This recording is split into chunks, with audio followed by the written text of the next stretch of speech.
Welcome to the South Texas Amateur Tour Podcast, The Power Hour, with your hosts,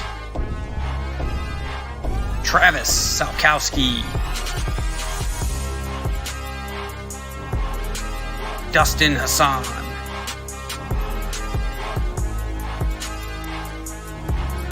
Casey Graham, Jason Bird, and Michael Germanuelian.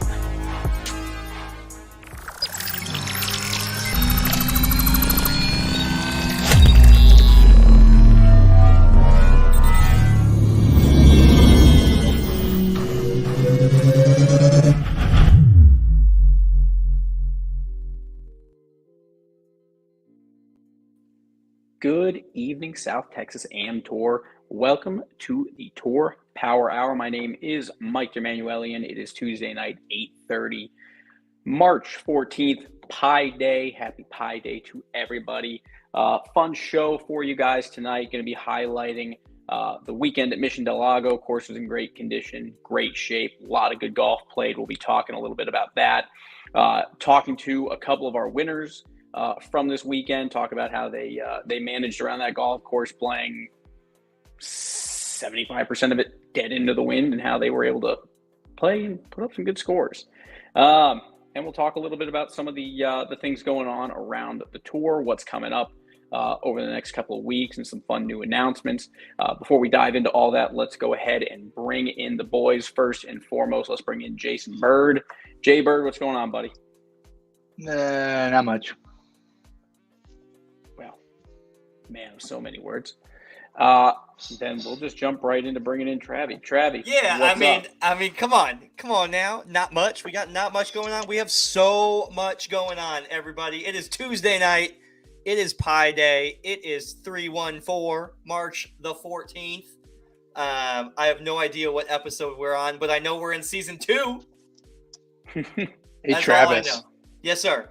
What is the next number in pi after 4? 31415.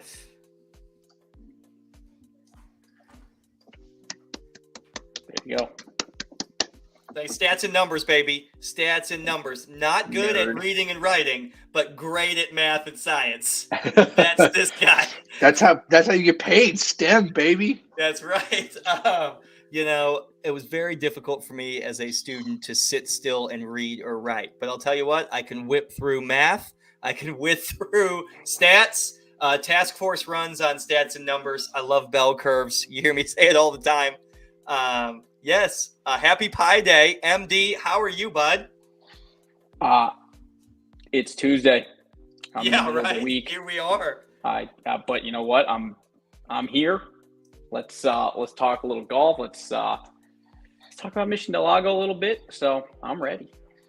Yeah, Jay Bird said we had nothing to talk about. We've got a new partnership with Straka Golf to talk about. We've got a full field individual stroke play, 6 flights to recap. We've got 2 guests on the show tonight. We've got breaking golf ball news on from the R&A and USGA today. We've got a new division to launch, which is super cool. And then I asked Jason to prepare with our new division coming out and some Facebook posts and comments lately. We really want to go over amateurism and the rules that come along with that, and some rule changes for 2023. So we have a ridiculously packed full power hour. There's Casey Carnes chirping in with the USGA trying to throttle people. Listen, it's a win for me and Corey Pavin. That's all I got to say. I think the title of this guy said it the absolute best, and I almost had this exact words in a group chat yesterday. It is the solution in search of a problem. It's so dumb. Yeah, well, I'm still going to be short. You're right. I'm still going to be short. It's going to be shorter for me too. They're bringing everyone back to me. But I don't know much about it. I'm going to let Jason talk about it. Jason and MD are up on this subject. I'll just provide comic relief. Let's lead with this. The USGA and RNA are, for lack of better words, throttling the golf ball of the tour pros. Yes. So, I mean, the proposed MLR is basically that for elite amateur events, the tournament committee can enact the local rule and requiring the golf ball to be tested to a different standard than it is today. Right now, it's tested at, I believe, 120 miles an hour swing speed, and it can travel no more than 320 yards at that swing speed. They're going to test the golf ball at 127, but they're not going to raise how far the golf ball can travel. So they're going to test it with a 7 mile an hour faster swing and say it cannot go further than 320 yards. That is the proposed difference in a nutshell. So it's not like it's a standardized golf ball. It's a tighter standardized test. There's two tests, right? There's the elite competition test, which is tested at 127, and then there's the regular, what we have today, tested at 120. Understood. So this is not taking effect anytime soon. No. Anticipated 2026, and will only apply and really to the PGA. South Texas Am Tour is elite, so we're going to have to enable this rule. I assumed we were already going to be implementing this. I thought we were actually going to get ahead of it and make the announcement before they did. So that is nothing we have to worry about anytime soon. So you're right, though. Elite amateur competitions. That's what we define ourselves as, eh? It's I think I read somewhere you're going to qualify for the U.S. Open using the ball we use today, or any Pro V1 I could buy off the shelf, and then you're going to get to the competition, and they're going to say, yeah, you need a different ball that goes 20 yards shorter. It's just so weird. It is very weird, and it's now we're asking golf equipment manufacturers to produce two lines. That's what MD's comment was when we got on our pre-show warm-ups. Yes, we had pre-show warm-ups tonight, everybody. Real ones too. And MD was like, what are some of the off manufacturers going to do? They're not going to release a tour ball. They're just not. And that's one of my that's the conspiracy theories. The thing is like, how many people are buying Titleist because it's a tour ball? It'll no longer be the tour ball. You lose that unification. Yes, you're exactly correct. That's exactly what I was going to say. There's conspiracy theories for years about who makes whose ball, right? And the biggest one is when Tiger was playing the Nike ball, but it was a Bridgestone, yeah. When Tiger was playing a Nike ball, but it was actually a Bridgestone. Those days are gone. You can't do that anymore under this rule. You can't. And my biggest thing about Callaway is the tour ball that the Callaway golfer plays is the one that's on the shelf at Academy. That's literally what they say every time. Right. That's the marketing. That's part of the marketing. That's the marketing behind it, is you're playing the tour ball. And now what's Callaway going to do? Are they going to penalize the amateur golfer 10%? No.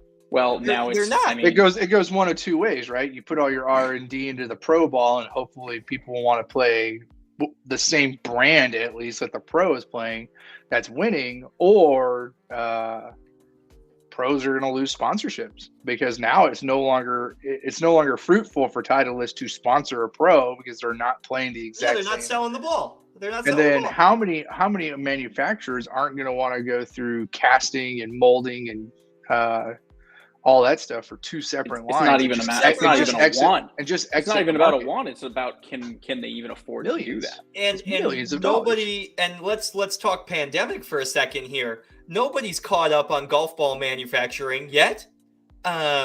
Standardized range balls are 8-month lead times. Yeah, no. Nobody's caught up now, and now everyone has to make another line with a separate machine. So my Pro V1Xs are going to go down to $29.99 now. Right? Yeah, because they're not Well, marketed to tour players anymore, right? I'm excited. One side of it's going to suffer, or there's only going to be two manufacturers that actually produce a tour ball, a new tour ball. You'll only see Titleist. You'll only see Callaway. Maybe the Bridgestones of the world can't afford to have a whole separate It's mold and all that. I mean, I think that's your big three, but I mean, we'll see over the coming weeks as some more stuff kind of comes out about it, and we'll start to the get some of the PGA Tour. That's a fabulous question. What golf balls are played on tour today, right now? I mean, other than those two brands, Titleist, Bridgestone, and Callaway, and then TaylorMade. Those are your big. Oh, TaylorMade. Okay, those we forgot TaylorMade. TaylorMade's ball. Yep. Strixon. There we go. There's all another one. seven players. All 7 players on tour play the Strixons. I think that's high. I mean, I all think the that's Asian high. players play it. I want to say the Strixon golf ball is more prevalent on the LPGA. And then like the Asian tours, it's just all In the Asian Strixon. ones, it's not. There's the Mizuno PGA golf balls. Does anyone on tour play a Mizuno golf ball? I'll tell you what, you're right. There is a Mizuno golf ball. They launched it at the PGA show a couple years ago. I know the Japanese tour players do. The PXG guys who just came out with their golf ball are just like, what are we going to do now? Yeah, it's unbelievable. And like, what a great time to start producing golf balls. I don't think it felt like it came out of nowhere. Like, have they been talking about this? Has there been any marketing behind it at all? Well, no, marketing, obviously. No one's marketing the idea of like, hey, we're going to... But it's been talked about for forever. It's been talked about for years about how are they going to from the USGA and RNA saying, hey, this is coming? Yeah, they've been trying to try somehow like make it of course, yes, they've been trying to bring the tee shots down, yes, but this specific announcement today, was there any advanced lead up to this at all, or was it just bam, this is coming, here it is? I mean, they've been saying they're going to have recommendations to the distance report that came out 6 months ago. I mean, it leaked yesterday that there would be an announcement, but that's about it. Okay, it's like Taylor Swift dropping an album. We know it's coming, but then it just shows up one day, and it sucks. Most people thought they would. Most people really thought that they would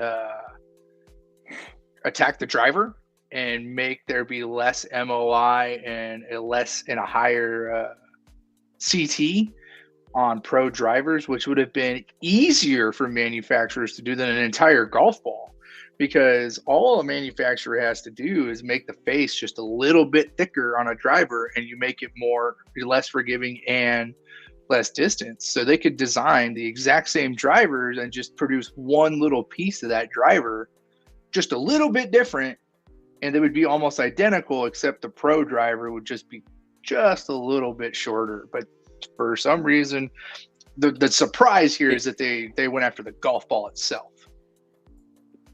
I mean, it can be tied to a couple of different... You said an interesting phrase there. You said CT of the golf club. That's an important metric as well, because they changed that test from a COR test to a CT test. Yes. And that's a big difference. CT is characteristic time. Correct. And it's basically a pendulum test where how long the golf ball is attached to the club face, right? And so, fun fact, when they switched that from the COR, which is basically coefficient of restitution. Thank you. I mental blank there. I was going to go into moment of inertia and MOI, and I got sidetracked. But they changed that from the COR test to the characteristic time, and that allowed Callaway to release Jailbreak. Yes. Jailbreak didn't pass COR tests, but it passed CT tests. Correct. So that's interesting that they change that test, and then 4 years later, I guess, announce that they're going to throttle the golf ball. Well, now it's a question of, I mean, we've already seen golf equipment on the rise substantially, like stupid numbers. I mean, $600, $700 for a driver is a standard thing. Yes, it's standard. Like, are yes. we, because of this, are we going to see now potentially those prices continue to skyrocket? And I think what your joking comment before about the Pro V going down in price, I think they go up. I think we see they got to pay for other R&D. Yes, I think we see the companies launch both balls to the general public, and I think we see both prices go up. So South Texas Am Tour throttle ball division. They have to create new shit. Yeah, they have to pay for that R&D. Yes, I think it's amazing. Don't you just think it would have been easier to say, hey, pro drivers cannot exceed 39 microseconds of CT versus just an entirely new golf ball? Like, because you can just make a thicker face. We're talking millimeter thicker and you're done. Someone, somewhere, some company somehow influenced this more than the others, and we'll see how it plays out. Someone is going to see extreme benefits from this. Okay, let's take. Yeah, I agree completely. Let's take a straw poll here. Everyone watching, two guys on the screen with me. Would you rather see golfers shoot 10 under par in an event on television, or would you rather make fun of them because it's too hard and watch them struggle for even? What would you rather see? I mean, I love watching pros hit bombs. I just love watching that. I just love it. I mean, don't get me wrong. Like, I mean, I enjoy watching some of those tournaments where the golf course is made difficult. Right, like where they go to Bethpage Black and someone shoots even and wins by 20. Like, I'm cool with that. There's no reason if they go play an easy golf course or an easier golf course that scores we should see typically be low. I want to see a bunch of birdies. I want to see some eagles. I want to see some like big drives. I want to see that stuff. Yes, like that's what you're paying to watch. I agree completely. And look at the comments in the chat. It's all under par, hit bombs. Less eagles equals less excitement. Literally nobody wants this. Other than the people who just want to watch them struggle and be like, how do you like it? How do you like it? This is my I love the Listen, don't get me wrong. It's fun to laugh at someone when their ball rolls back into the bunker on the Sports Center, not top 10. I mean, that's fun, right? But that's not the norm. That's not what we're going to do normally. There's so much kvetching over like, oh my God, he shot 20 under at the Masters. Who cares? It was 20 under versus 19 under. It was exciting golf down the stretch, and yes. Not everything has to be the U.S. Open. Not everything has to be 4 under or less and absolute grind, 15 on the stimp meter. The wind blows your ball off the green. Like, that's sometimes just a brutal watch on TV. Well, I know you were referencing Mission Del Lago there, the wind blowing balls on the green. Yeah, and I know Mission Del Lago is in U.S. Open condition. I know we got to get. We could talk about this all day, and I know we got to get back to MD's timeline here. I know we got guests waiting back room, and we've already butchered that. This is the content. This is the content that we were talking about. Listen. We need to make sure that we enabled the rule for the nerfed golf ball, but only for Seth Henry. 100%. That I agree. He hits it far, man. Dang, it's he hits it far. Dumb. Also, did anyone see around? I mean, I fucking hate the Live Tour. Did you guys see that their trademark application got blocked today? No, I did not see that. That's hilarious.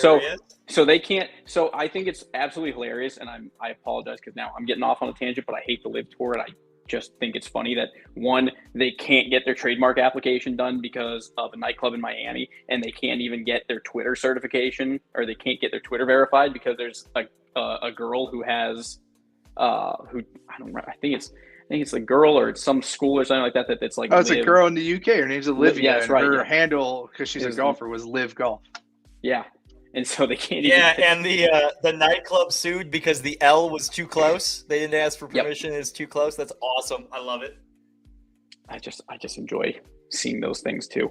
But let's jump into Mission Del Lago. We'll talk a little bit about the overall event before we talk about the event. towards the end of the show just how the weekend looked and everything like that. Real quick, I want to just go through our winners list.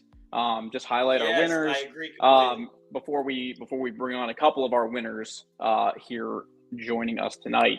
Trav, do you want to go run through that list and we'll put some names up?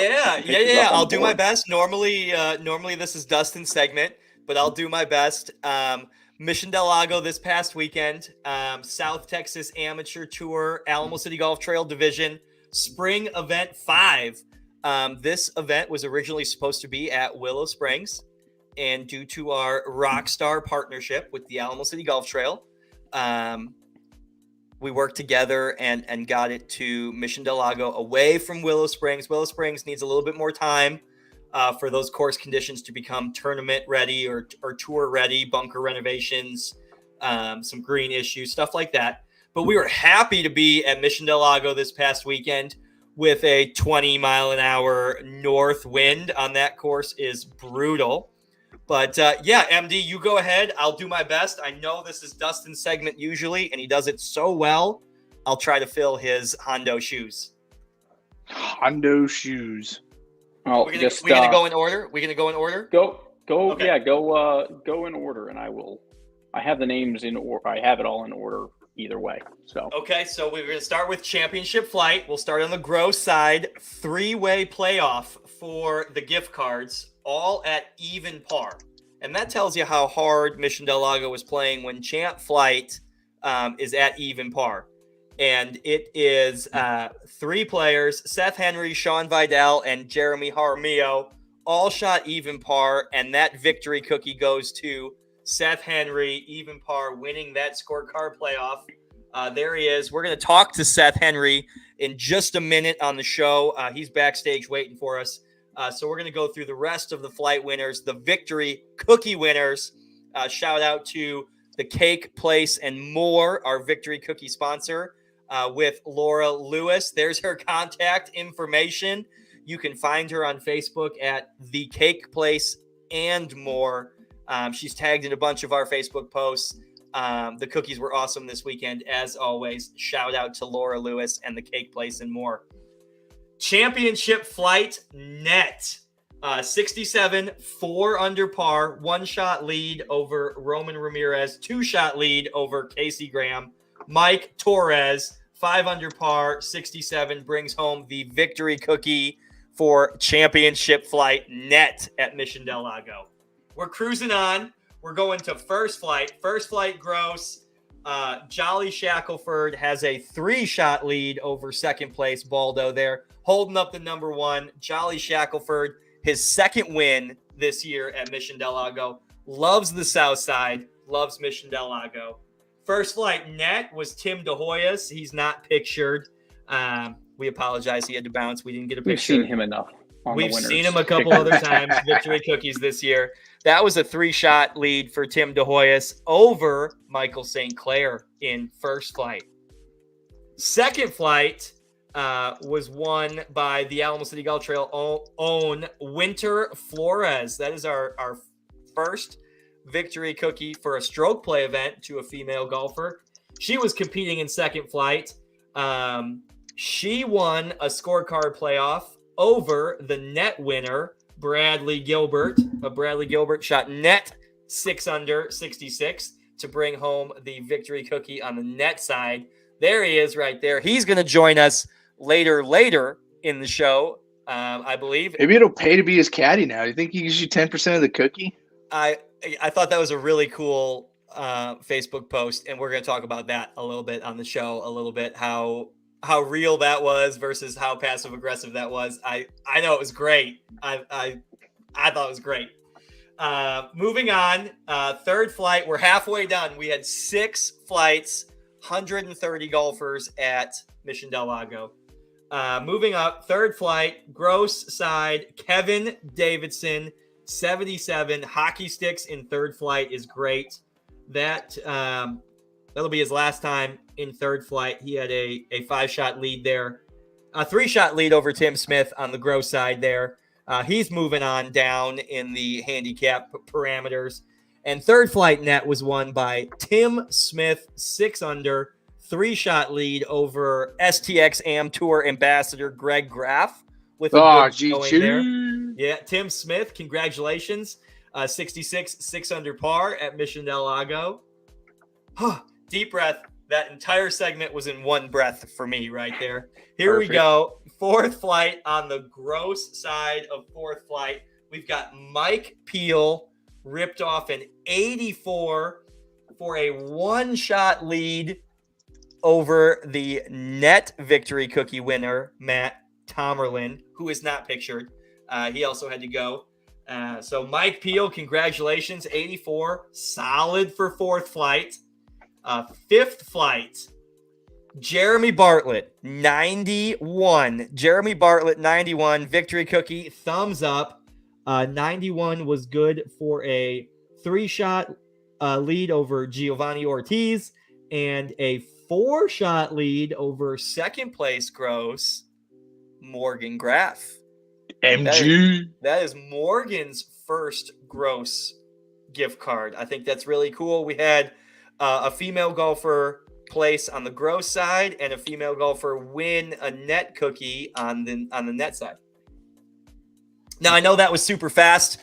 Those full, complete leaderboards are available at stxamtour.golf under the results tab, under the Event 5 results. That'll take you right to the Golf Genius leaderboard.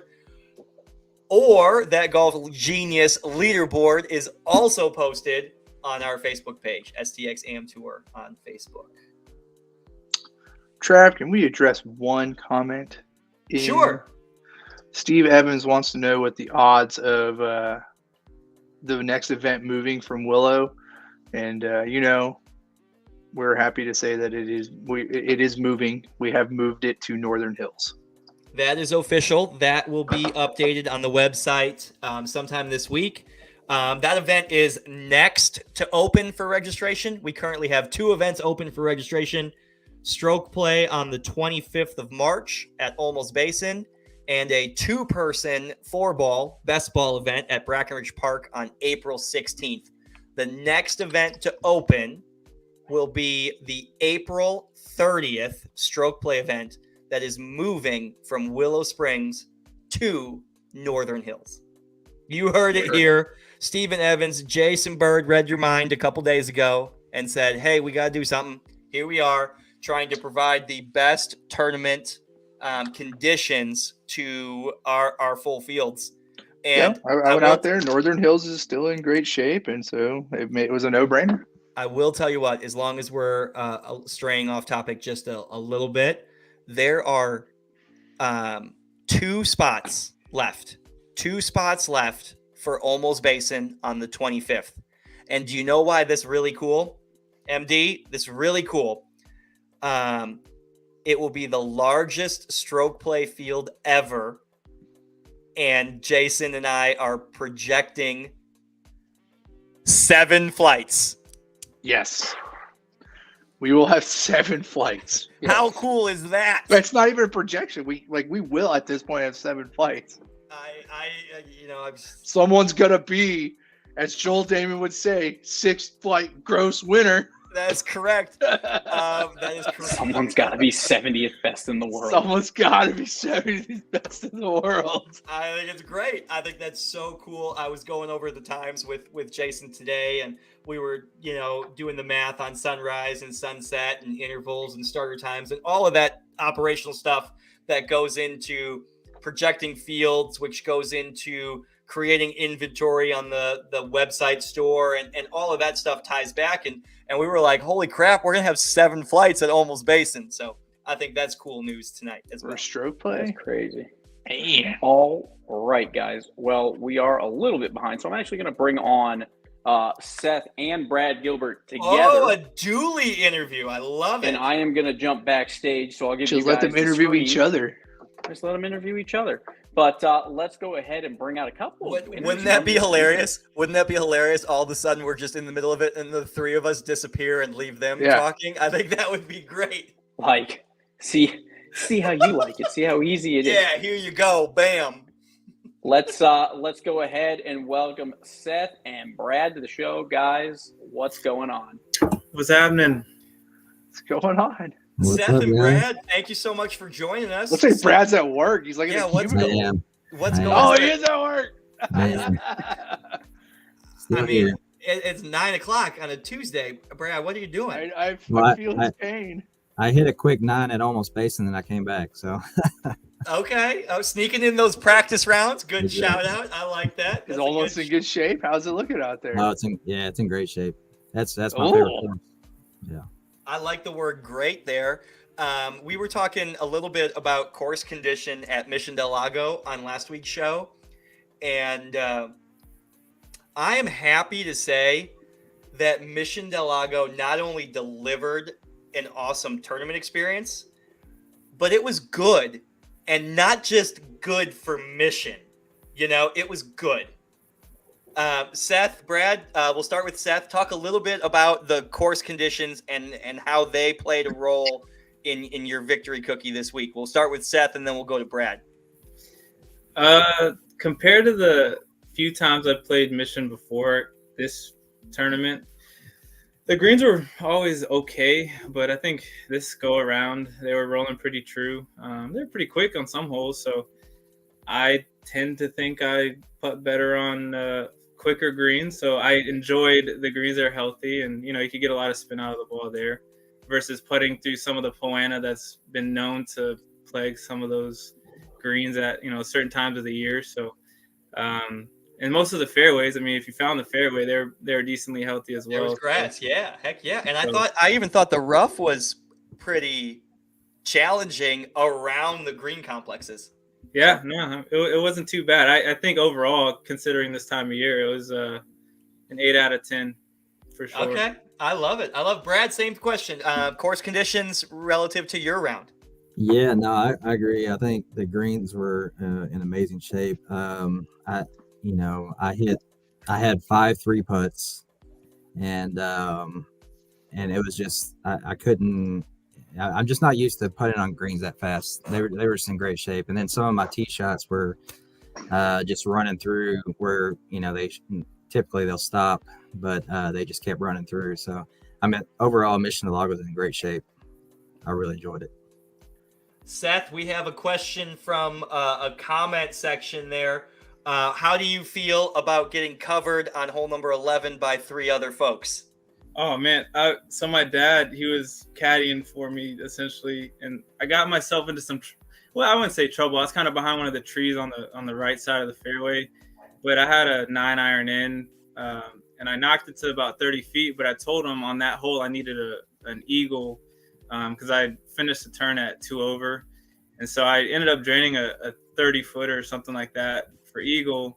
I looked at my dad. I was like, "Man, that might be good for his skin." And then no. When we walked off the green, I was looking at the leaderboard, and I was looking at the hole, and I was like, "God damn, there's 3 other eagles on the hole already." Yeah, that was straight downwind. Even I hit 400 down there, so I was like, "Eagle ain't skinning here." Yeah, it killed the vibe for sure, but it was a good eagle regardless.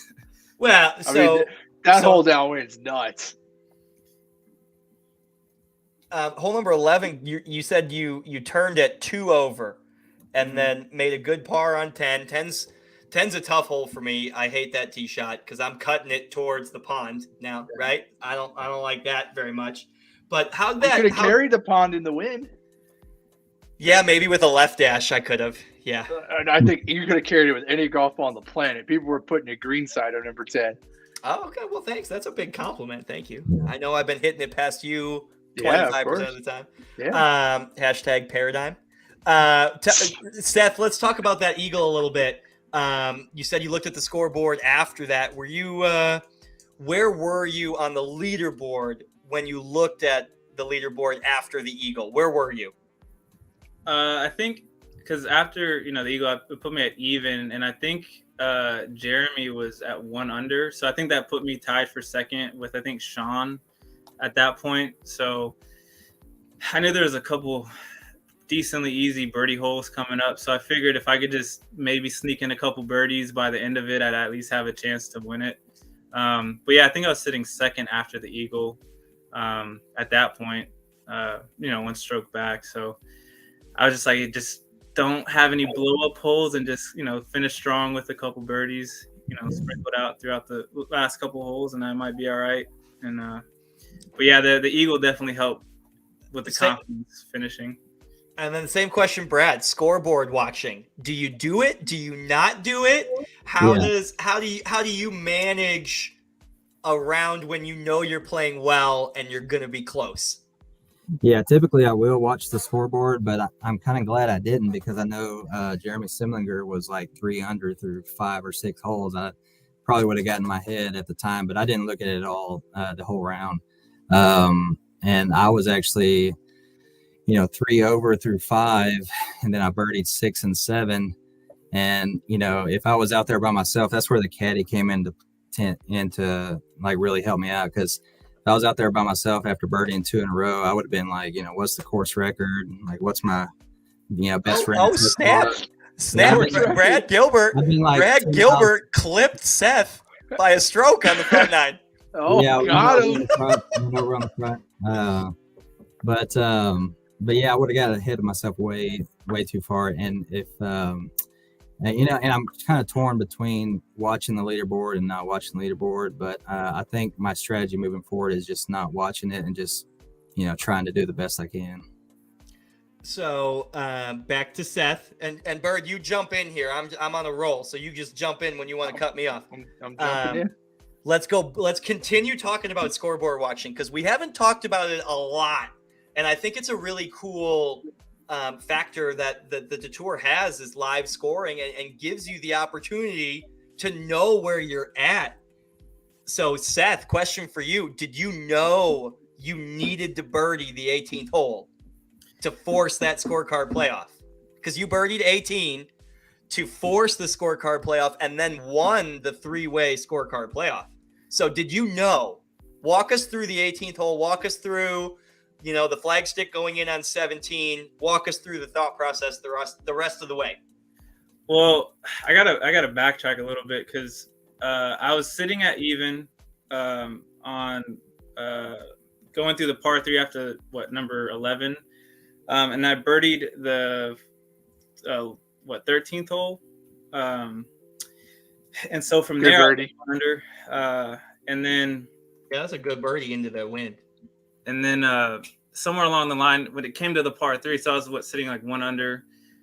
But I came to the par 3 and ended up doubling it, because I hit it down in the bushes, and yeah, that was a disaster. So from there, I was just like, man, I just took myself out of this whole deal, right? But I ended up birdieing number 17, missed like a little 4-footer for birdie. But come to the 18th, I thought I was just out of it, and I was like, well, at least if I make the putt, I'll at least have a chance to get second or third. But I hit down the left side of the fairway and kind of behind a tree, but I hit it to the middle of the green, rolled, 15 feet just right of the hole. And so I was like, just make this putt to give yourself a chance for at least a little gift card money, you know what I mean? And I ended up making it. And then I was super frustrated just because of what happened on that par 3. But then when we came into the clubhouse, Casey Graham was like, yeah, you won. Like, why are you mad? And I was like, I won? Yeah. Like, what are you talking about? And then he's like, no, it just worked out that way. We mad, bro. But yeah, I definitely had to make that putt for sure. I think that's really cool. Now let's go to the other side of the spectrum, Brad, where you're a couple holes ahead. You're a couple holes behind Winter. Yeah. And same scenario. Did you know at that moment? Well, it's funny because the only time that I did look at the leaderboard was on the 16th tee, the par 3. And it showed that, and I'd been keeping track of my score, but I didn't know where I was at in relation to par yet. So I had no idea. So first time I looked at the leaderboard, it said that I was 6 over on Golf Genius. And I was like, I need to birdie probably 2 of the last 3 holes to even have a chance to, beat Winter. And ended up bogeying 16, almost chipped in on 17 for birdie. And then bogeying 18. So I thought I shot 8 over, but it turns out when we went over the scores and everything, one of the scores was wrong in Golf Genius. Oh. So I was going off the Golf Genius and thinking that I needed to do, 2 birdies to get to 6. but I just needed to par out. Interesting. That's a really good note, and that is in one of the notice to players on the hard card that the South Texas Am Tour uses the paper scorecard as the official scorecard for that exact reason. Yeah. For that exact, I think that's really cool. Bird, will you bring in a comment from Bart Wilson there? It's off topic just a little bit, but I want to touch base on it. Bart, why scorecard playoffs for gross wins? Play till you win, winky face. Very easy. It's a time thing during the regular season to answer everybody's question. Scorecard playoffs for all regular season events except gross Jackets. and net winners of the majors. We will not scorecard playoff names on the jackets, and we will not scorecard playoff spots on the team. Just to answer your question, I wanted to pull that one in there. I like that. Jay Bird, you got some questions? I got sidetracked there a little bit. I got no questions, but I do have our favorite stats. I love doing stats from all of our tournaments. There was one hole where nobody in the entire field made a birdie at Mission Del Lago. I got my guess, but I'll go last. I'll let Brad Gilbert. Brad Gilbert, what do you think that hole is? Nobody made a birdie. The entire field. Gross birdie. Man, I would guess not 14. Man, I don't know. I'm gonna go with 14. It is not 14. Yeah, I figured it wasn't. I'm gonna go with number 4. It is not number 4, but that is a good guess as well. I'm gonna say the hole that everybody forgets is hard as shit at Mission Del Lago, and that's hole number 1. Hole number 1 was the hardest hole on the course yesterday. Again, number 1 always is, but there was 3 birdies on it. Oh! So the correct answer is 13. Number 13 had 0 birdies for the full field. Yeah. Didn't Yeah, Seth just say he birdied 13? No, He birdied 14. He birdied 14. Yes, he bogeyed 13. I was actually thinking 13. Why are you bringing up 14. old stuff, man? Oh, Brad's taking credit. Brad's Yeah, taking credit. He just I was going off. yeah, he said the wrong number. Yeah. Here, get this. The hardest hole, the second hardest hole, the third hardest hole, the fourth hardest hole, the fifth, sixth, and seventh hardest hole are all in the front 9. 1, 3, 4, 6, 7. 7. The second hardest hole was 13. So the only one that wasn't there, 13. I know that on number 6, I saw 2 people hit that were below the hole on the left-hand side, hit really good putts that just stopped right before the hole and then literally rolled about 5 or 6 feet back. So that was a tough pin position. 6. Yeah, that's what someone said to me too, and I know that the tour setup committee was trying to make that hole a little bit more pace of play friendly. And yeah, the tee box was up, but the pin was in an insane spot. Apparently, that flagstick was 1 or 2 paces too far up the hill there. I liked it though. It was good. He likes the carnage. Yeah, exactly. Well, I made the putt. Thankfully, it went in. So that being said, there was 2 holes which only had 1 birdie each. So those are 12 and 16 par 3s. Oh, I didn't get those. Definitely no, didn't get those. John Everett House got the one on 12, and our friend Dennis Donoski somehow birdied 16. And I know when my group went through there, we were all ripping 2 and 3 irons pin high on that one. So that's a good birdie right there. I will comment going back to Bart's question about the scorecard playoff. Seth did birdie the number 1 and the number 2 scorecard playoff handicap holes. So I mean, like, listen, he did it one time, and then he's like, "Listen, I need some insurance policy there. Bam, let's do it again." Yep. What were the holes that you guys went off of for the scorecard playoff?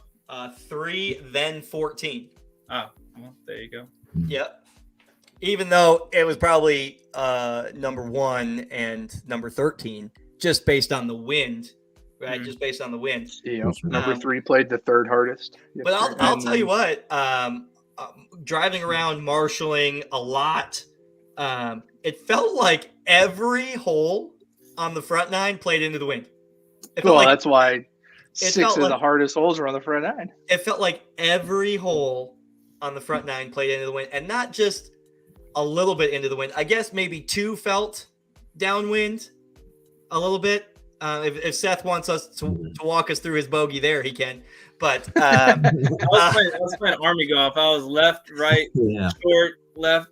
Yeah, it was not a good hole. 3 is into the wind, 4 is into the wind, 5, maybe 6 into the wind. 7 should have played downwind, but does that make 7 play tougher? No, I think that makes 7 easier. It did not in the scores, that's for sure. Yeah. Because number 4 was brutal because the cold front blew in right when we got to number 4. So like when it was 25-30, guessing is when my group went through. I got a text message from Jason when he played 4. He's like, I ripped driver and I ripped 4-iron 30 yards short of the front end. Everybody in our group did. Every single person. I think Dustin Welding hit 4-iron short left into the bunker. It was. I was really short. Like it went up in the air. It's like all over the flag, and I was like, "It doesn't look like it's going to get there, but it's sure online."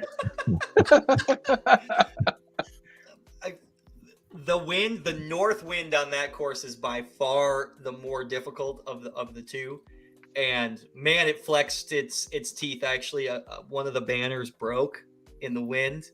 The tent, the starter's tent, tried to launch off. That hasn't happened this year yet.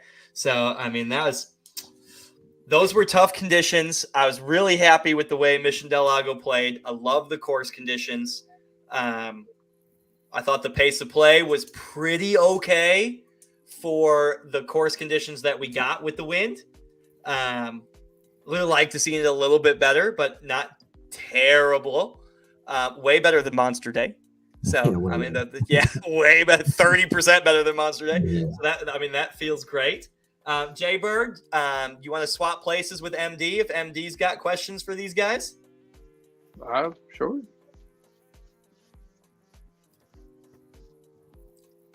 I mean, I'll jump back to reality. Come back in. There we go. He jumps. I'm back. He's so polite. He jumps backstage to make those guys' pictures bigger. That's how good of an executive producer MD is. I mean, it's just the little things. I'm positive people have seen enough of my friggin' mug. So I do. Sure there is a comment there from Morgan that I want to bring in. Is the South Texas Am Tour trying to increase their mustache ratio? I think there's some rock star mustaches going on right now. Seth's full beard looks good. Like it was really full on the sides. I mean, like it looks like it's painted on. I wish I could grow it like that, Seth. I can't grow up higher than this. It gets real patchy right in the cheek area. Yeah. I shaved before Mission Del Lago and then got stage 5 windburn and sunburn. Like this is the actual color of my face right now, and it like I'm on fire. Whew. And then it's Steve Evans cut his hair. I know. Steven Evans. That should have been the breaking news today. Is that Steve Evans shaved his head?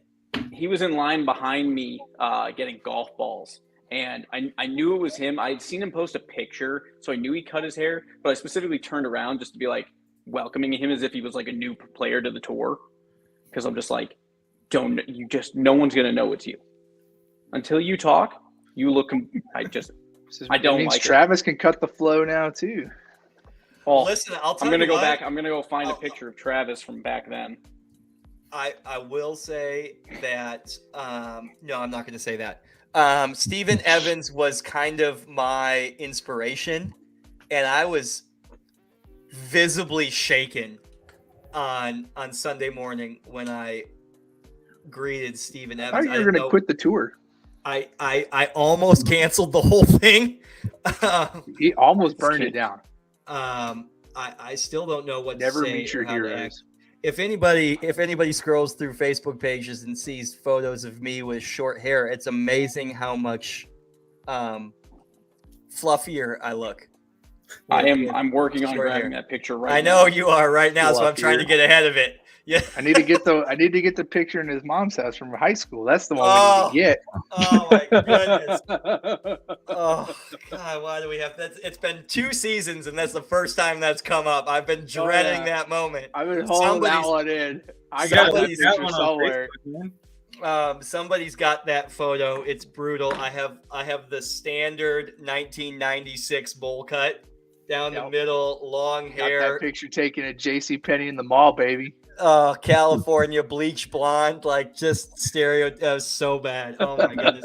And somebody's scrolling through my face. That is the week we went to Paco Ridge a couple years ago. I was rocking the mustache. Yeah, mustache looks good. Stop doing that, please. That's terrible. My goodness. I'm glad I commented on the color of my face before. If you recall, you built out the matching character on PGA to match that exact look. Oh no! And we would play every night. Oh my goodness. Well, I'm glad that I could be the comic relief tonight. Dustin wasn't here, so we couldn't show him topping that shot into the river. MDH. MD has. We absolutely so can. Good. We absolutely can. Thank you, Stephen Evans. I want you to know that at the time I was working just as hard on that mustache as I was on the long hair. Right now, I don't know what to do now that Stephen Evans has cut his hair. Like what do I have to live for? Great question. Don't his head is going to feel much better this summer, though. He's not going to have insulation. He's going to have to go back and readjust every hat he owns. Right. I don't know. I was visibly shaken when I rolled in and saw him, and he was like, "Hey, good morning," and I'm like, "Oh my God, my world's over." It was unsettling. Don't cut it yet, Travis. You're my inspiration. I'm working on the mullet as well, so if you can tell, it's starting to come in. Okay. All right. There we go. And just like that, I have something to live for again. Thank you, Brad Gilbert. That's perfect. Okay. As long as we got both of these guys on the show, this is the new theme. MD, do you have that top 10 in point standings graphic ready to go? I do. All right. This is one of the cooler sessions. I love this.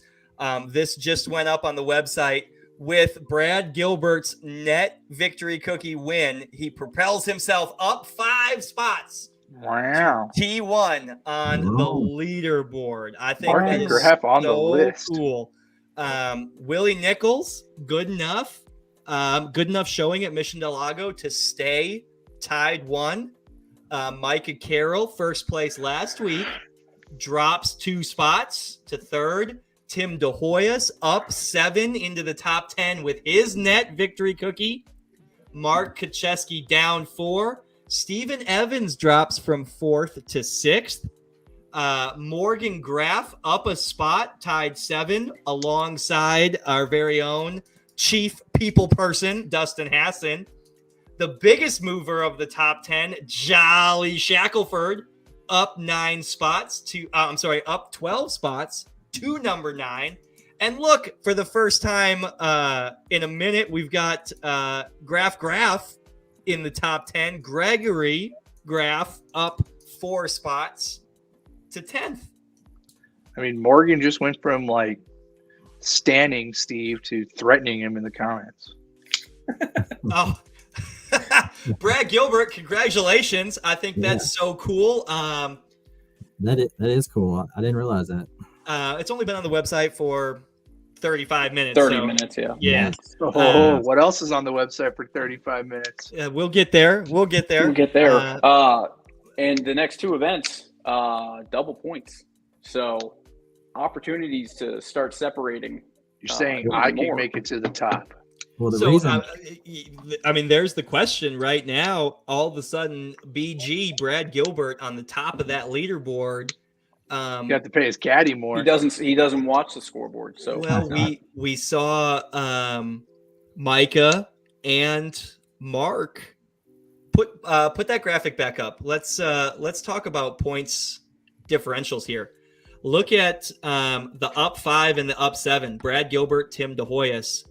That 140 versus Micah Carroll's 40 points and Mark Kacheski's 30 points. I mean, that's a huge swing. That's a 90-point swing, 110-point swing.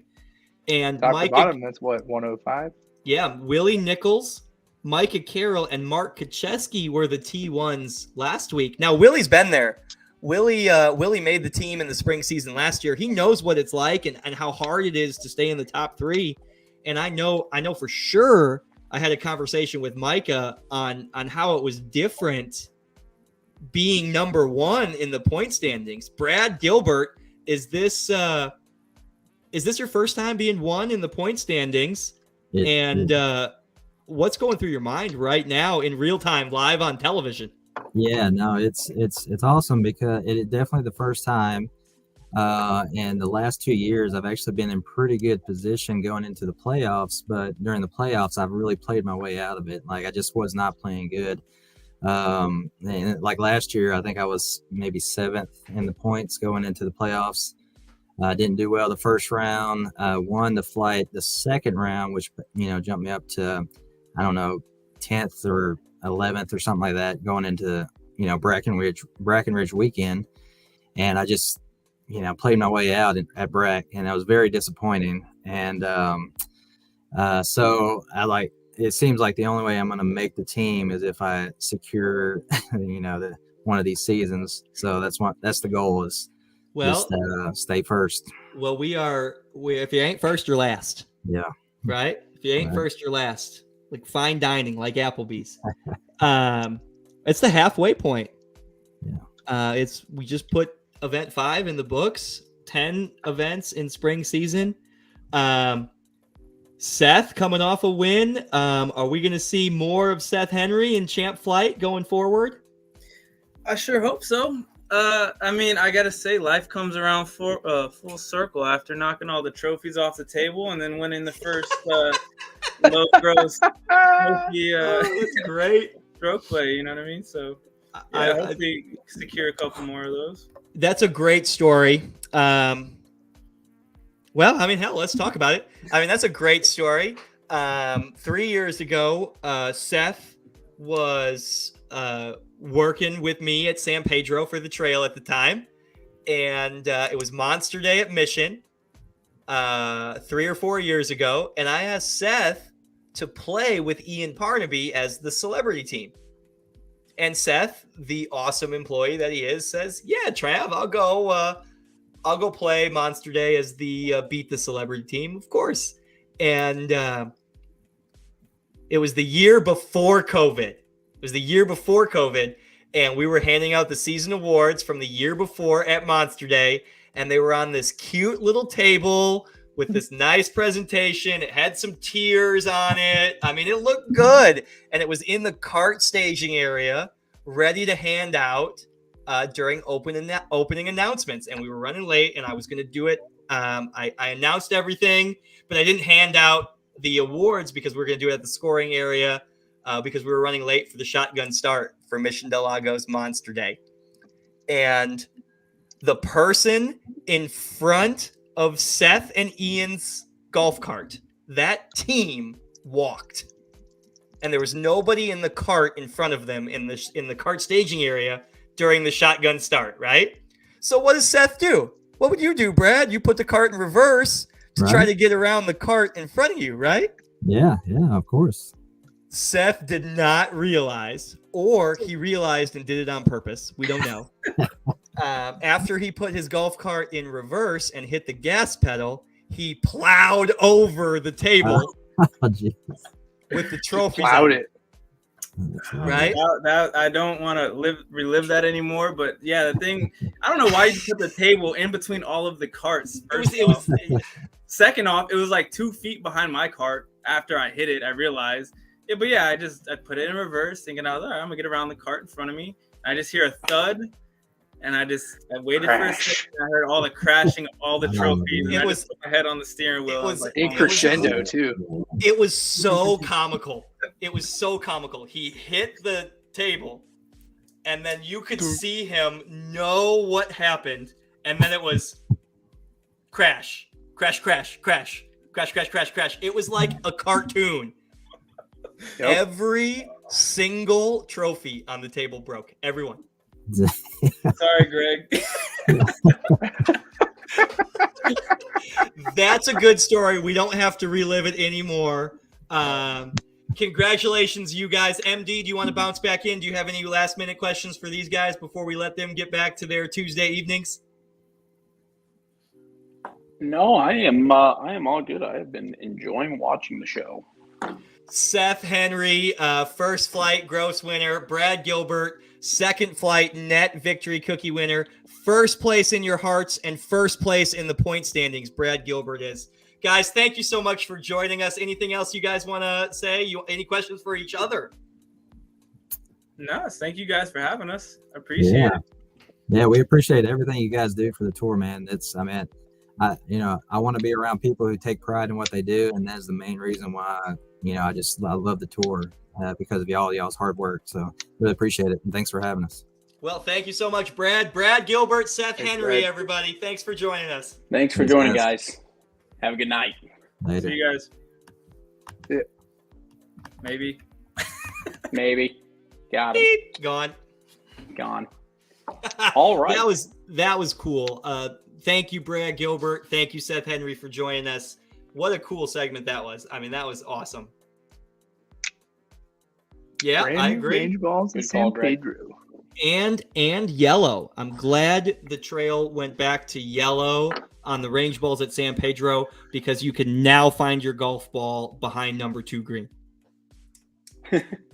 And yellow golf balls are less stolen, right? That's what I read on the internet once. Don't yellow golf balls spin less?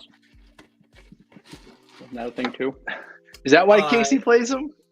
I have no idea, but that's a I fascinating think it was. case study. I think it Is was that like true? a 7. I think it was a very I think it was like a 6% less spin on a yellow golf ball. I remember reading an article on bowling balls. Greg Hiller gave me an article on bowling balls once that the color of the material that the bowling ball was made of, urethane, I guess. The different color reacted differently on the spin rate. So I mean, it's not unheard of. I think that would be an interesting they topic feel to talk different, about. right? Like if you take a yellow Pro V1 versus a white Pro V1, they feel different on my finger. Like if you rub your thumb over them, they just feel different. That's a great comment. That's a great comment from Greg Graff. Can we pull that in? Seeing as she was talking all that. I mean, she went from like encouraging cheerleading to I'm gonna stab somebody real quick in the comment section there. Morgan Graff plays San Pedro range balls in tour events. Does she really? I don't know. I think that's a hilarious T-shirt. Let's make that polo for Greg to wear. I think that would be great. I want that. Yeah, I'm gonna show up at the next tour event with a Morgan Graff T-shirt. I think that's great. Like a picture of her on a T-shirt, and then below it says "plays range balls in tour events." She's already getting ahead of the PGA Tour. She's already going ahead and getting a ball that's essentially. But it's like the silhouette. It's the silhouette of Morgan. I play range balls in tour events. I think that. Hell yeah, that's great. I think that's great. MD, back to you, buddy. Mine, wouldn't you?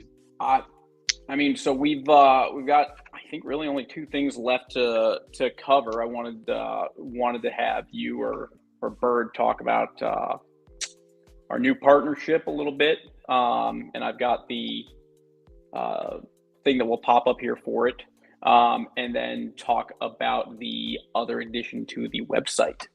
Oh, and fun fact, in real time, we're getting real-time updates. It's 9:36 p.m. Tuesday, March the 14th, and there is 1 spot remaining for Olmos Basin. One spot remaining, and that sells out at 140 golfers, 7 flights. Yep. Okay, Jason Bird. Jason Bird's been working on this partnership, project, sponsorship, what have you, for a minute now, and he's gonna tell you everything about Straka and its relationship with the tour. Yeah, so Straka Line, they're the people who come out and they laser the greens so they can make your yardage books. What lasering the greens does is allows them to have those heat maps that Travis loves so much, that has the slope and the fall lines and the arrows about the break. I love the information. I can never have too much information. And I don't know if you can see on the graphic, on the promo graphic right there, but MD, can you take that off for just a second? And you can see the heat graphic. Yes. In the books. Shows you the high point versus the low point of the green, where there's bowls and shelves and stuff like that. And we partnered with Straka Line. This is the same company that makes our pin sheets for the tour events. Yes. All of the trail courses are is the term heat mapped, lasered. What's the term? Lasered. Straka Line will just say they're lasered when I talk to them. We've lasered the course. And we call it the heat map because it goes from red to green, severe undulation to minimal levelness, right? Greg Graff, you are exactly right. Perfect, Greg. I mean, perfect. Yeah, you can use it for the Tour Travels event. If you're signing up, if you're going to go play out of town at another course and you want to book, you can use our promo code for that. It's good for any book in their catalog. For those golfers that are looking for the competitive edge or are just terrible at reading greens like Jason Bird. Yes. I mean, listen, Jason Bird is a good putter and the worst greens reader we've ever seen. I mean, yeah, put me on Sam Putt Lab. I get a 99.7 out of 100, but I just can't read the green. That's a true fact. Sometimes it's so bad, we think he's joking. But in real time on the golf course, like it's so bad that it's like it could be construed as passive-aggressive humor. That's how bad it is. Now, listen, I shouldn't be talking because I am a terrible putter, but an excellent greens reader. Like, I'm a terrible putter. Like, it wouldn't be uncommon for me to lag putt a 50-footer to 18 feet and make the 18-footer. Yeah. But that is uncommon. I am terrible at lag putting. So, but Jason Bird might be the worst greens reader I've ever seen.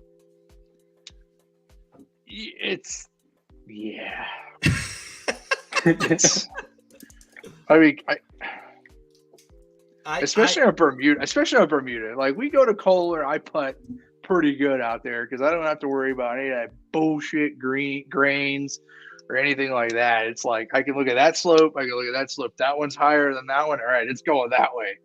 You look at Bermuda and it's like, oh yeah, look at that little piece of sand. Look at the way it's growing inside the cup. And Casey Graham's like, yeah, the way that's growing in the cup, I think that's 2 feet of break. I'm like, what the fuck are you talking about right now? Well, Casey's doing a lot of math and a lot of angles and Casey Graham's style of putting is very different. He's a last revolution putter. He wants his ball to go in the hole on the last revolution every time. More power to him. That's not what I try to do and not what the other two people on the screen try to do. But it's just a different style. But Casey's top 3 putters on tour for sure. Yeah. And if it's a flat putt that is straight as an arrow, Jason Bird's also in the top 3. But seeing as that doesn't exist, I'll take Casey and Kohler any day. But you got Casey here on Bermuda, I'll get smoked every time.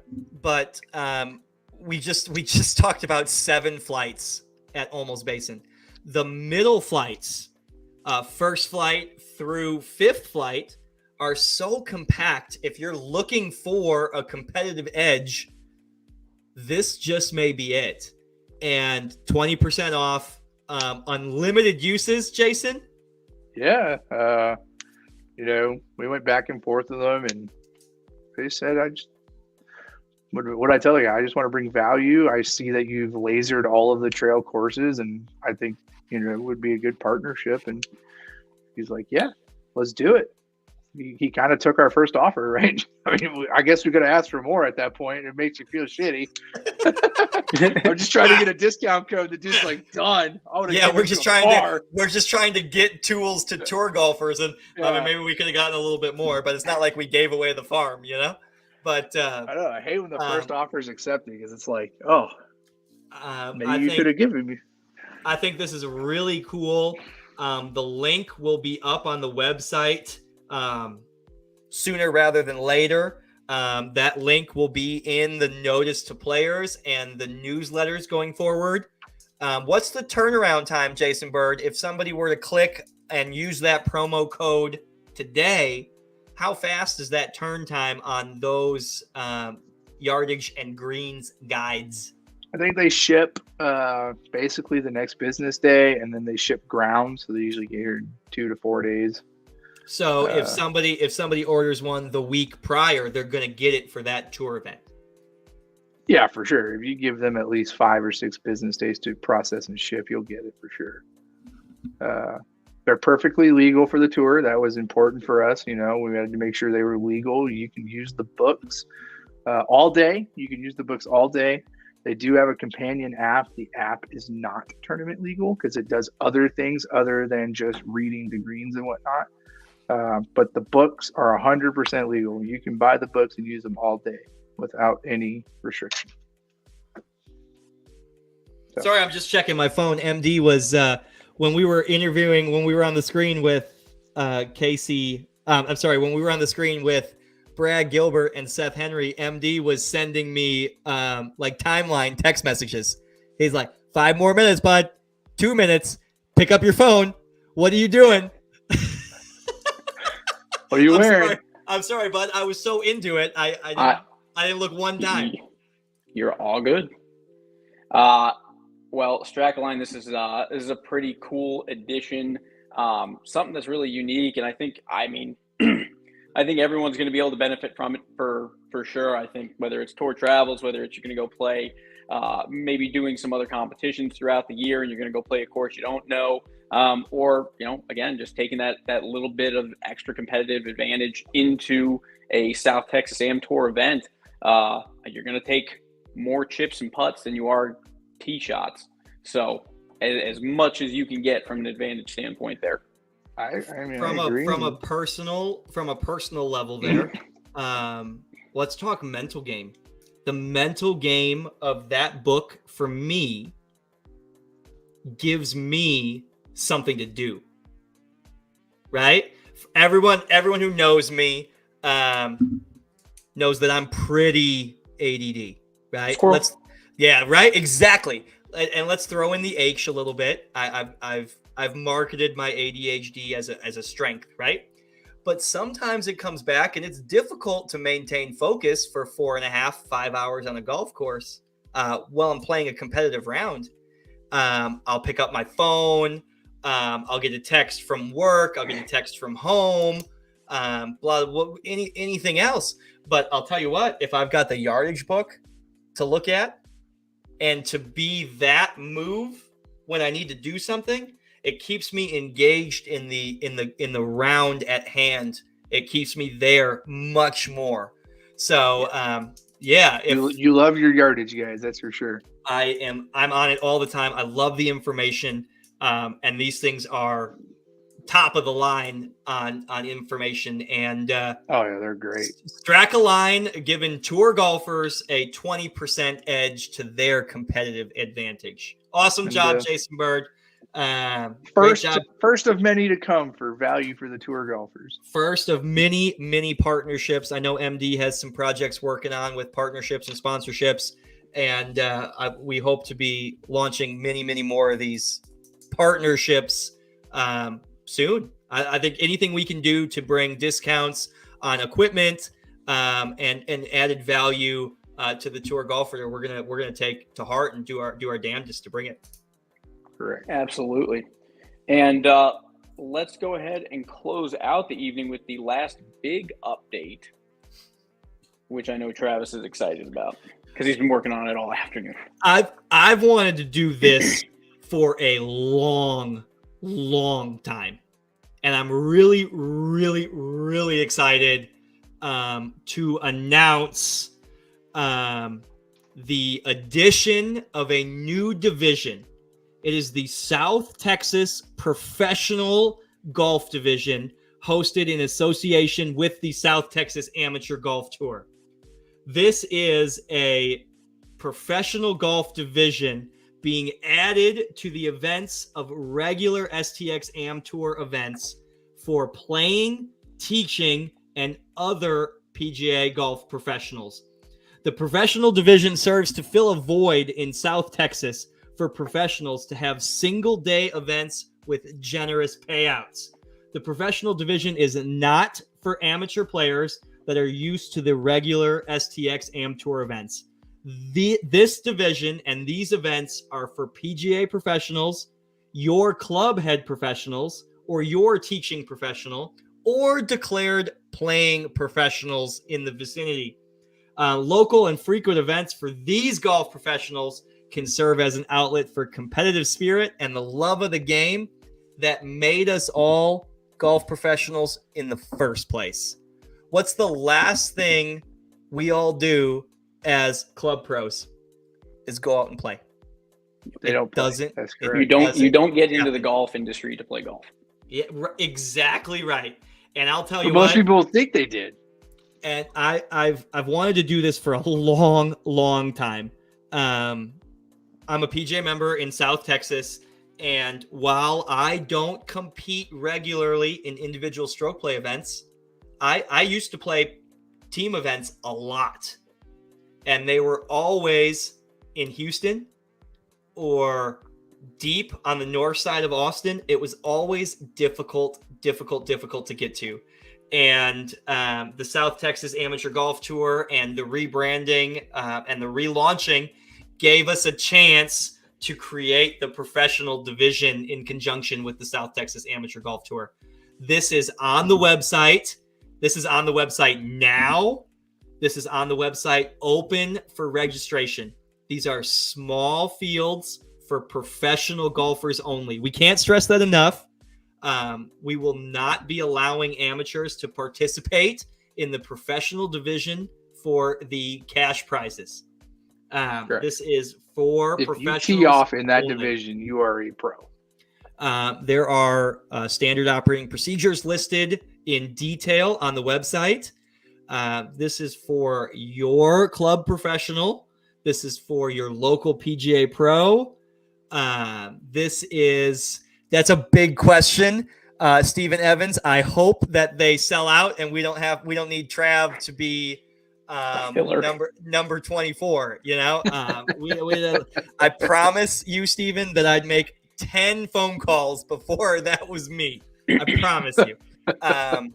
Seeing as there would be 140 amateurs to tee off immediately following this division as well. So there's a lot going on.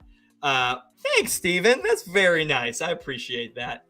And he just slums it at TPC. Don't worry. I know. I'm hitting it long. He's played like 3 or 4 weekends in a row now, right? Like, I would say 2 of the last. No, we played 2. I played 2 weekends in a row. Oh my goodness. Then tour, and then we want to play this weekend. So 3. I don't know when the last time. In a row. I don't know when the last time I could say I played golf. And what we're 2 or 3 weeks away from going to Mississippi. We'll be in Mississippi in 2.5 weeks, playing a couple rounds of golf, and then what are we? 75 days. 75 days away from tour travel. Where 75 we'll play like days. 16 rounds of golf. Yeah, it's great. So everybody watching, the professional division is on the website live for registration. There has already been a registered golfer in the professional division. Up on the possible. Up on the website. We haven't even advertised it. We haven't advertised it one minute. We've teased it coming for a little bit. Officially, in the history of the South Texas Amateur Golf Tour and the professional division, Trevor Bailey will officially go down in history as the first golfer to ever register. Just like Brad Gilbert was the first golfer to ever register online for a South Texas Amateur Tour event.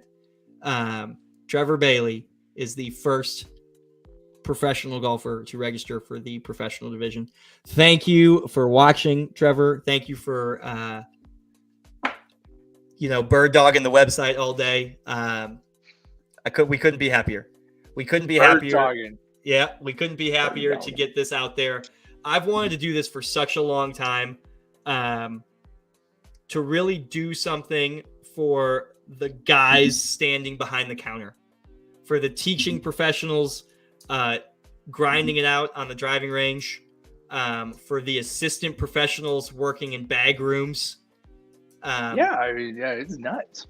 There's so many out there. These divisions will have anywhere from a $4,500 pot to a $6,000 purse. I shouldn't call it pot. I should call it purse. A $4,500 purse to a $6,000 purse for a one-day event.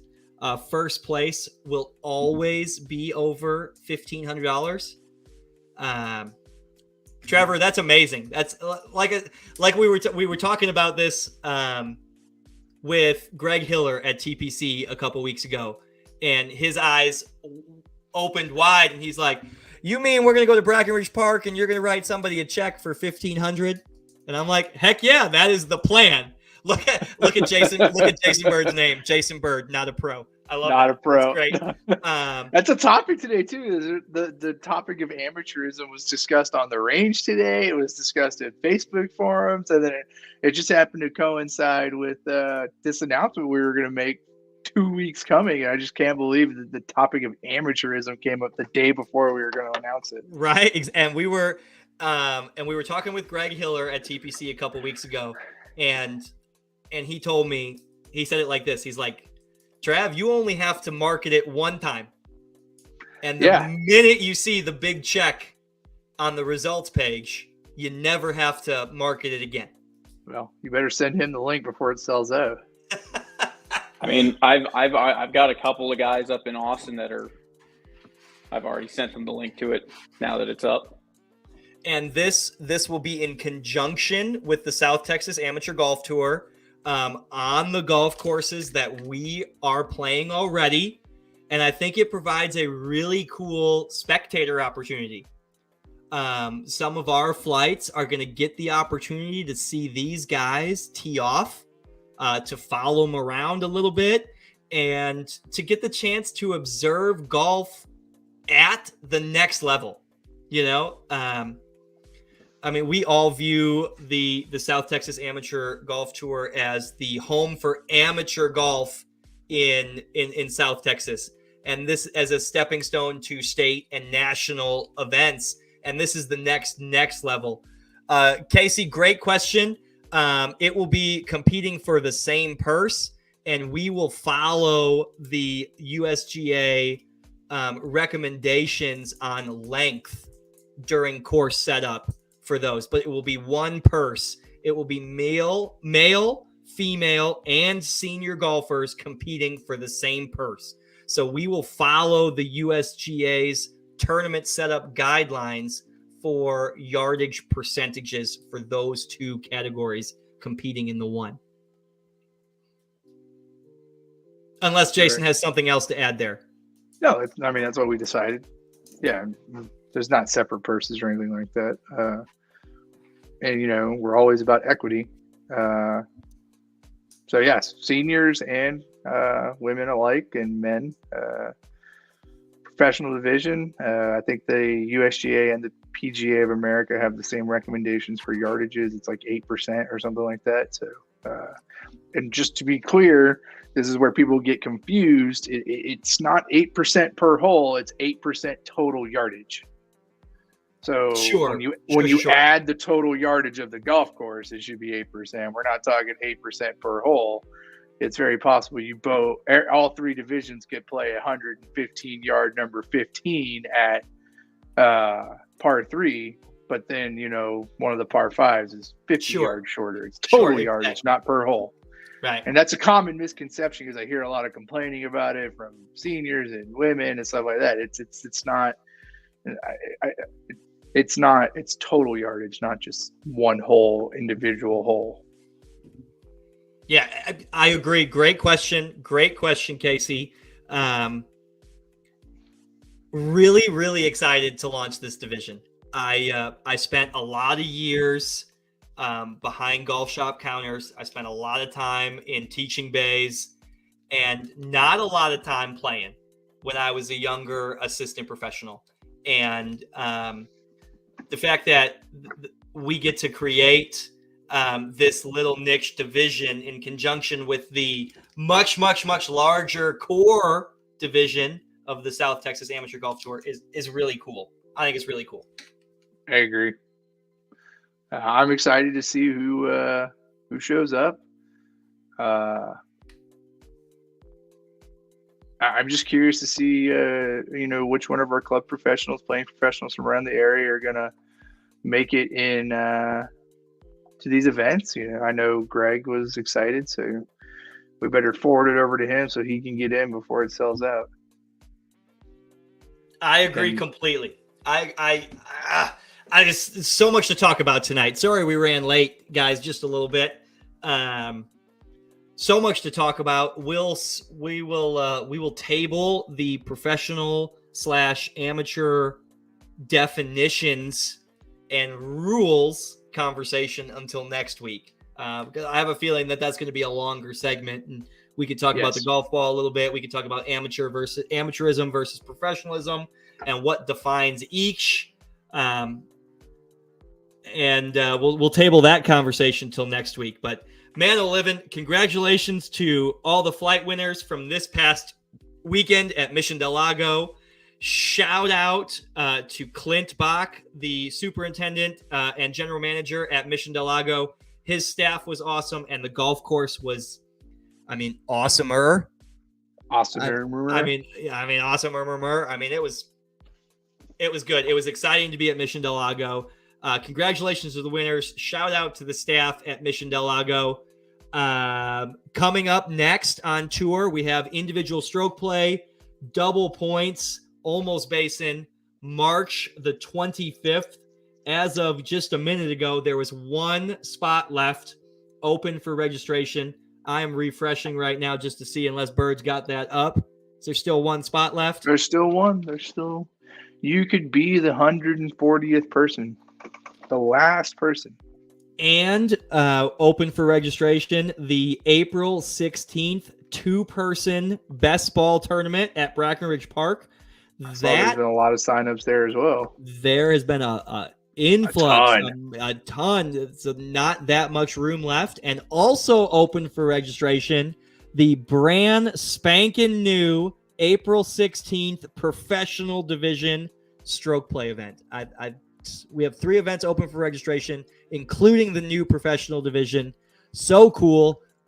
Everybody watching right now, make sure you tell your local professional, your local PGA head professional, your assistants, your teachers, all of the above. Let them know that there's this new cool place where they can play individual stroke play for really good prize distributions, really good purses, really good money. Jason, I'll turn it back over to you. I know MD had to roll. I'll turn it back over to you to exit us out. Anything else we want to talk about tonight? No, that just about does it. We couldn't get in the amateurism one, but there'll be plenty of opportunity to talk about amateurism versus professionalism with our professional division launching, and what that means, who that's for, what happens if you sign up and decide to tee off, all that stuff we can talk about at a future time. That's a good show by itself. That's a good 30 minutes of talking points right there. So it's 10:01. So let's end this broadcast and go bed. It's Mimi's time. Woo! Good night, everybody. Thank you for watching. Have a good one, guys. See you guys next week. See you on tour soon.